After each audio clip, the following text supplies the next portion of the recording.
Good afternoon, everyone. We are thrilled to welcome you all to another exciting and inspirational episode of Concorde Conversations. This is an amazing initiative by Concorde Medical Group to educate, empower, and encourage our community about their health so we can all live to our fullest potential. We are so excited today to present Sweet Beats. This is a discussion about diabetes and the heart. I am Dr. Catherine Weinberg, Director of the Adult Congenital Heart Disease Program at Lenox Hill and Concorde Medical Group, and I am joined today by two amazing and brilliant colleagues. We have our premier endocrinologist, Dr. Wynn Htun, and our outstanding cardiologist, Dr. Aeshita Dwivedi. Before we begin, let's set some ground rules. Many of you have already sent in amazing questions, which we will be discussing today. If you have any additional questions, please ask them in the chat box. We only have 30 minutes together, so we will go through as much as we can today. Remember, we are giving general guidance. If you have a particular question about your health, we want to help you. So come in for an appointment so we can answer your questions and give your health the attention it deserves. So let's get started. Our body uses glucose as the source of energy, and we got those from the carbohydrate and some sugar. But when we cannot use the sugar effectively, or when our body does not make enough insulin, that's when we develop diabetes. So can you tell us some of the symptoms of diabetes? Sure, yes. So it depends on you how high it's your blood glucose. If your blood glucose is very high, you will develop like increase in thirst, increase in urination. You will be feeling fatigue, and in severe cases, you can end up in the hospital with severe dehydration. Diabetes is really like the full-blown disease and the spectrum of the disease, whereas pre-diabetes is a condition where we can identify if you are at high risk of developing diabetes and intervene at an early stage before your body develops diabetes and there's any damage to it. Pre-diabetes is really the nascent stages of diabetes, and as I like to call it, it's diabetes light. Anybody who is older than 45 should be screened, and anybody who has history of diabetes in their family, and when they are above 45, and those who have history of gestational diabetes should be screened, and those whose BMI is more than 25, and they have some other medical condition like high blood pressure, high cholesterol, or heart disease, they should be screened. And one last thing is that people who have history of HIV should also be screened. BMI is sort of a generalized measure of how your body and height correlate to each other. So the way we calculate it is we take your height and divide it by the square of your weight and divided by the square of your height. The cutoffs are 18.5 to 25 is really the normal range. Beyond that, between 25 to 30 is considered overweight. And then between 30 to 35 is obesity class 1, 35 to 40 is obesity class 2, and then above 40 is morbid obesity, or what we consider obesity class 3. Having said that, BMI is not a perfect indicator because people who may have a lot of muscle mass can actually be in the overweight category, but actually have healthy weight. So it's important to consult your doctor, but it's generally a good guideline to look at and see where your weight needs to be approximately.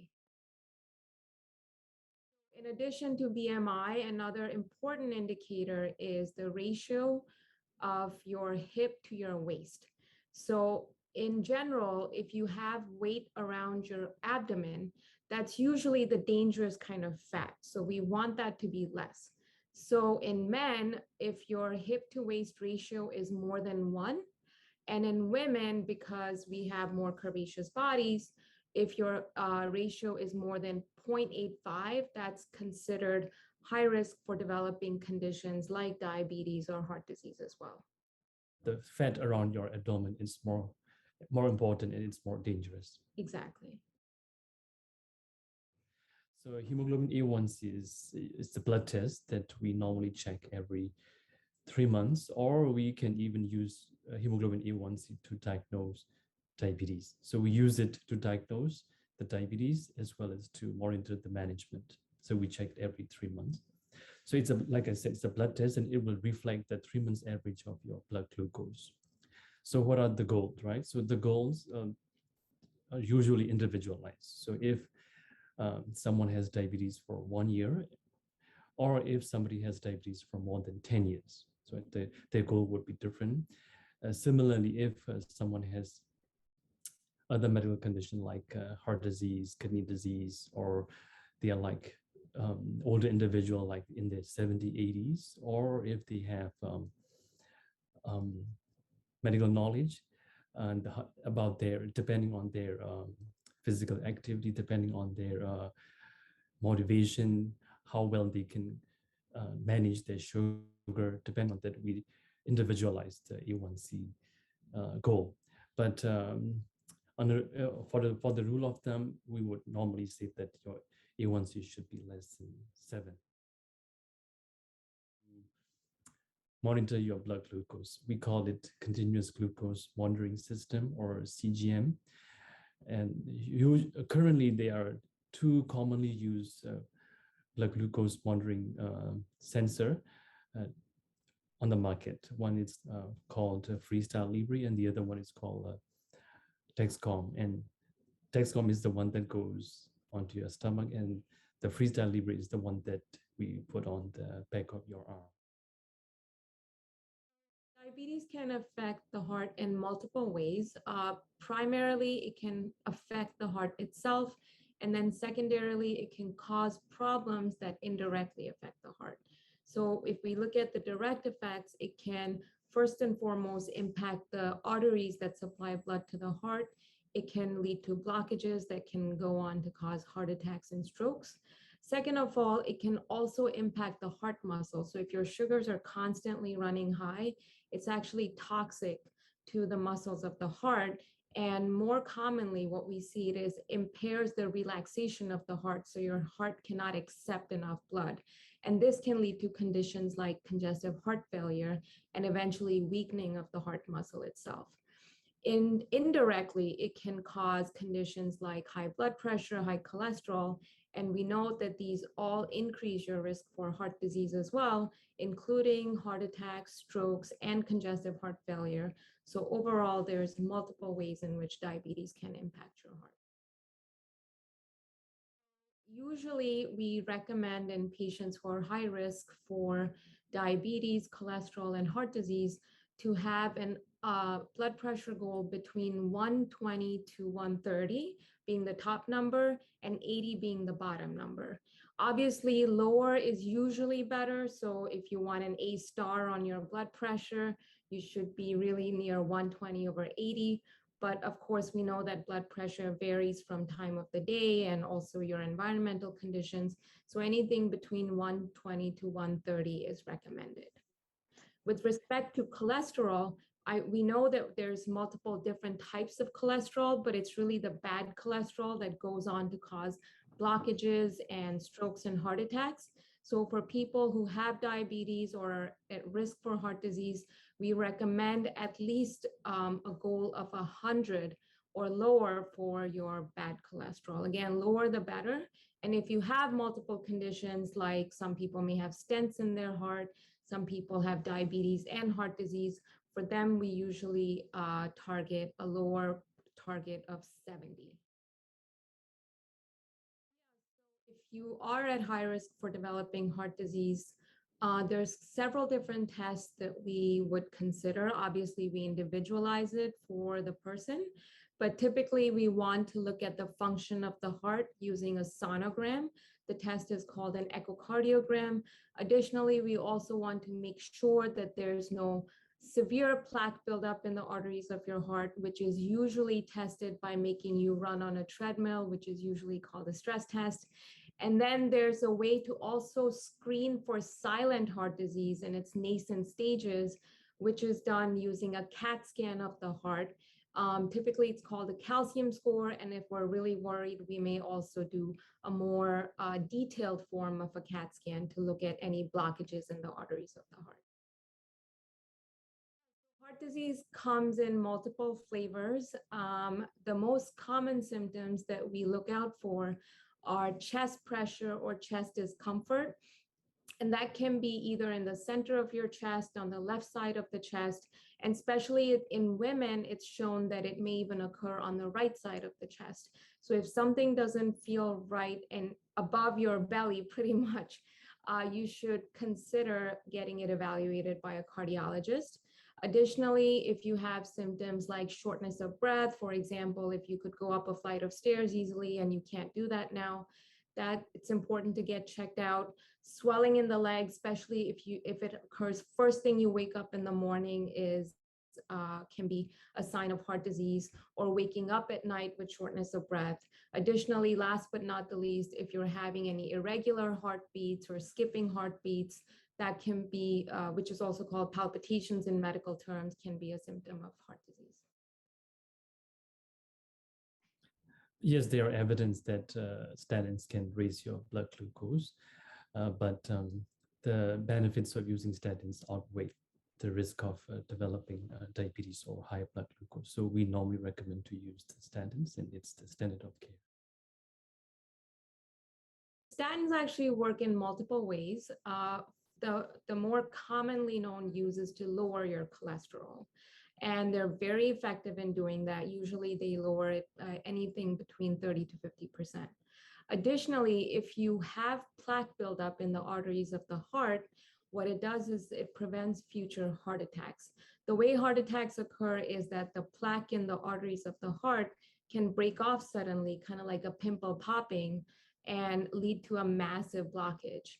And if you akin that to like a soft-boiled egg that can easily break and cause a massive blockage, what statins do is solidify it, cement it, and convert it into a hard-boiled egg, which is less likely to cause massive events like heart attacks and strokes. Yes. So now there are evidence that we have very new diabetes medication that can help the diabetes, as well as they can benefit your heart as well. So like I said, since 2008, the FDA has required the pharmaceutical company to make sure that all the newer diabetes medication are safe for the heart when they're helpful for the diabetes. So since then, we have been having medications that are safe as well as beneficial for the heart when they are helping the diabetes. And I think commonly we see commercials about Farxiga. Yeah, sure. And, yes. those are the common ones. Yeah, Farxiga, Jardiance, and we have some other class of medication which are like liraglutide or like Victoza, as well as the Trulicity and Ozempic. So aspirin is a great drug which has been around for years and years. We know that it can A, help in prevention, and B, if you've had a heart attack, it can prevent future heart attacks. So for prevention, if you're at high risk for heart disease, which may include if you have high blood pressure, diabetes, family history, it can be helpful as a preventative measure.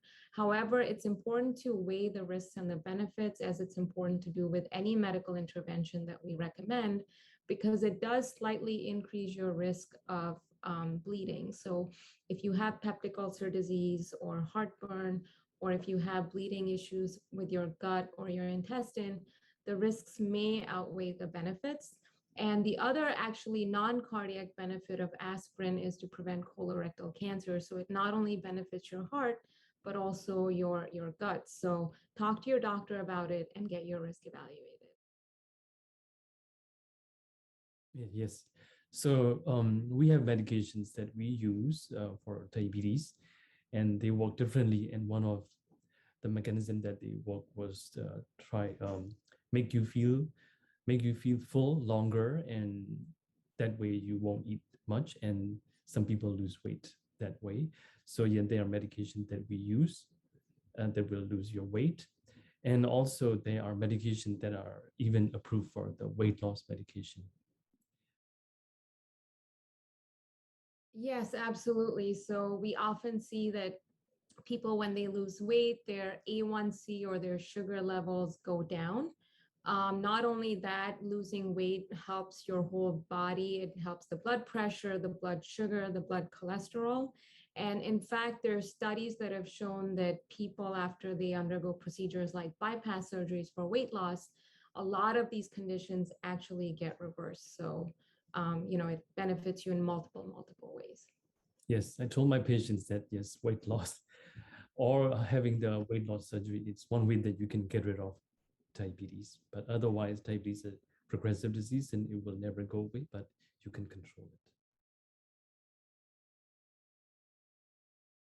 Sugar-free food, but you also need to know about the calorie and the carb content, right? So even though they are sugar-free, the calorie may be high, the carb content may be high. So you have to be aware of the calorie intake that you're eating. So I wouldn't say that you can eat as much as you want. You have to be aware of the carb and the calorie content. There's a lot of confusion and data out there regarding diets in general. But one thing that has consistently shown benefit in multiple studies is the Mediterranean diet. This includes low intake of foods like red meat, so that includes beef, lamb, and pork, decreasing your intake of junk foods, processed foods, increasing your intake of fruits, vegetables, and complex carbohydrates, meaning carbohydrates that are not refined, that don't look white. So brown rice would be an example of a complex carbohydrate. And in terms of oil, using olive oil and canola oil over saturated oils like coconut oil. And finally, taking in nuts, which actually help to increase your good cholesterol. And in terms of dairy, eating the low-fat dairy, so limiting, again, the saturated fats. This has not only shown to benefit heart disease, but has also shown to decrease the risk of stroke in a recent study that came out a couple months ago. So complex carbohydrates are the carbohydrates that are that your body takes longer to digest because they have the outer layer of the grain, like whole grain. So you will feel full longer when you have those complex carbohydrates. So you tend to eat less, and it takes your body to digest them longer. So your blood glucose won't go up quickly. It will take longer to go up, and then it will stay lower. So that's why complex carbohydrates are good for your sugar, for your blood glucose.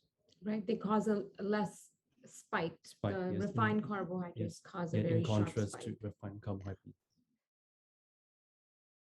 So juicing, it's I believe should be fine, but you need to be aware about the fiber content and the sugar content. As long as your juice has low sugar content, and if you retain your fiber content in your juice, I think that should be fine. But most of the juices, right, are very high in sugar, and they don't have that much fiber content. So you need to be aware of that.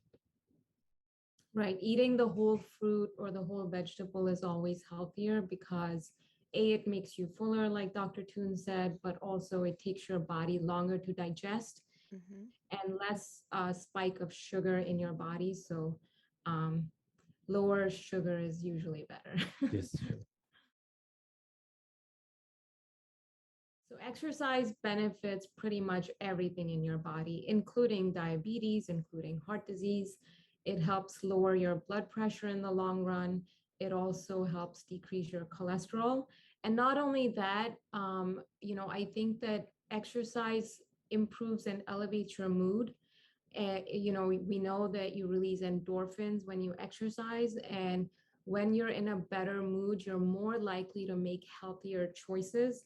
So it really becomes a cycle of good choices if you exercise. And I will quote one of my patients here who told me for them, exercise was a sanity project and not a vanity project. So it helps everything. What about you? Sure, yes, yeah. Like Dr. Dwivedi said, yeah, exercise will help. So yeah, from diabetes standpoint, yeah, it will lower your blood glucose. So and it will lower your blood pressure and your cholesterol as well. So it will help from all aspects. Yes, I think I'm going to use your patient's quote. I think that's a great one. So if somebody is trying to lose weight, right, I would recommend to restrict the calorie intake. So diet is more important than the exercise if you have to pick one. But after losing a certain amount of weight and when you get your goal, then to maintain the weight that you have lost, then exercise is more important. But you still have to do both. But at that point, yes, exercise will also be more important. But to begin with, you have to create a calorie deficit. So diet is more important. Yeah, and I like to usually tell everybody it's very hard to burn off all the calories you eat. So only professional athletes can burn off like 2, 3,000 calories in a day. Most of us, if you go out for even run for an hour, it's just 500 calories, which you can easily gain with 2 glasses of wine. So calorie restriction is the key to maintaining and losing weight. Losing weight. That's a great question. So heart murmur, it's diagnosed usually when a cardiologist or any doctor will listen to your heart using a stethoscope. The way we get heart murmurs is because you have valves in your heart that open and close with each beat, kind of like doors in your house. Mhm. And when the blood flows through those valves, it creates a sound. Sometimes it can just be the normal flow of blood through your heart that's just accentuated. Sometimes it can be indicative of underlying valve disease. So the sure shot way to evaluate for this is to get a sonogram of the heart, which is an echocardiogram, and that will really help us take pictures of the heart and understand if there's underlying heart disease or not. Yeah, so statins are more for the arteries that supply blood to the heart muscle so it can get the nutrition and the food really to keep pumping throughout your life. A murmur is, like I explained, kind of like each beat, your valves open and close. And when the blood flows, if it's abnormal, that creates a murmur. So a heart is a very complex organ and has multiple different subspecialties almost. So Mhm. they're kind of very two different parts Yes. of the heart. So we like to say the heart is like a house. You have the structure of the house, the doors and the windows, the plumbing, the coronary arteries, and the electricity, right? Yeah, so palpitations, like Dr. Weinberg mentioned, is an issue with the electrical system of your heart. So each time your heart beats, it's initiated by an electrical impulse from the top of your heart. So if there's an abnormality or excessive heartbeats or irregular heartbeats, that's usually perceived as palpitations for patients. Palpitations are one of the most common things we actually see in our office. Sometimes they can be, very benign. You're just anxious before a presentation, or, you got some bad emotional news and that can cause palpitations. Or sometimes it can signify underlying heart disease. So the way we usually test for it is to do a heart rhythm monitor. Um, and that helps us understand what the cause of your palpitations is. I would recommend eat healthy, stay active, and see your doctor regularly. Great. And what about you, Dr. Dwivedi? I would say build a lifestyle around sustainability, because I think there's a lot of quick fixes out there with respect to weight loss and diets, but do what's useful in the long run, and that'll help you live a long, healthy life. Yes, and that's what we want for everyone, a long, healthy life. So, thank you all for joining us for another inspirational and educational episode of Concorde Conversations.